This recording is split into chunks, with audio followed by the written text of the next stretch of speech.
Now, after looking through a ton of games for the left content that never made it into the final cut of the game, we encountered a ton of weird stuff. From odd-looking designs of certain famous characters, to enemies and bosses that didn't function at all. However, developers like to have fun with their games from time to time, and we found a couple of interesting things in some Nintendo ones. Hidden messages that were left in the files of the games to be more specific, and today we will be looking at those. First up, Donkey Kong's arcade game. It was released in 1981 and was found in a bunch of arcade halls across America and the world. Now in the game, Donkey Kong was the pet gorilla of Jumpman, but he escapes and angrily carries his girlfriend Pauline to the top of a high construction site and you need to save her. However, inside the files of this borderline ancient arcade machine is a bit of a weird message. It goes as following.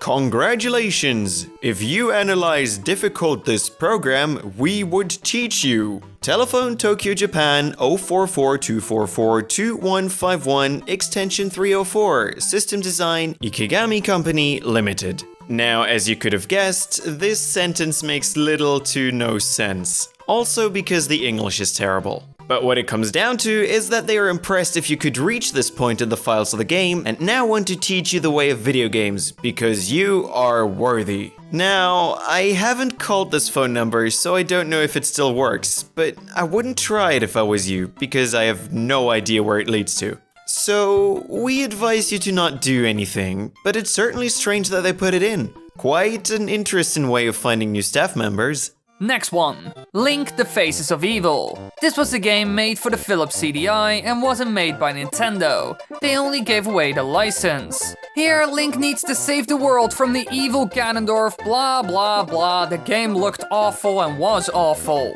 Now, inside the files, we yet again find something weird. The copyright, abstract, and bibliographic text. The first one details the fact that you can't reproduce the game in any way. The second one gives you the story in short for some reason. And the last one details all the people that worked on it.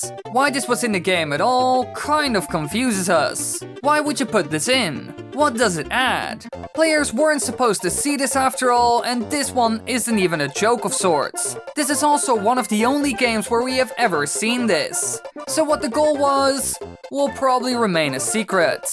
Next one, Excitebike 64. This was a motor racing game, and most of you probably know it from the Mario Kart series, because they designed one of the tracks after this game. Now the hidden text in this one is yet again a joke. Some sort of a last line of defense by the looks of it. This is the message. Please don't copy this game, that would be rude. Hey, what are you doing looking at this binary, when you should be looking after my shed? Now clearly this was put in the game yet again as a joke. But this time the English was normal, and the message even more vague. We have no idea which developer wrote this, or whose shed we're talking about.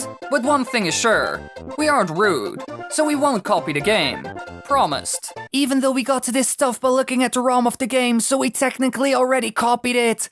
Whoops. Next one, the classic Super Metroid, also known as Metroid 3. This is a 2D Metroidvania platforming game with action-adventure elements, and you play as Samus Aran. Now the hidden message in this was actually a reference or shout-out of sorts. It says the following: special thanks to Genji Kabuto and all debug staff. It's present near the beginning of the ROM, and it's not known whether this line can be displayed in-game at all. It seems to simply be something added by a programmer as gratitude toward the debug team. Genji is known for his amazing ninja skill work on Mario Paint and Mario Kart Super Circuits. So this was essentially a shout out to a co-worker.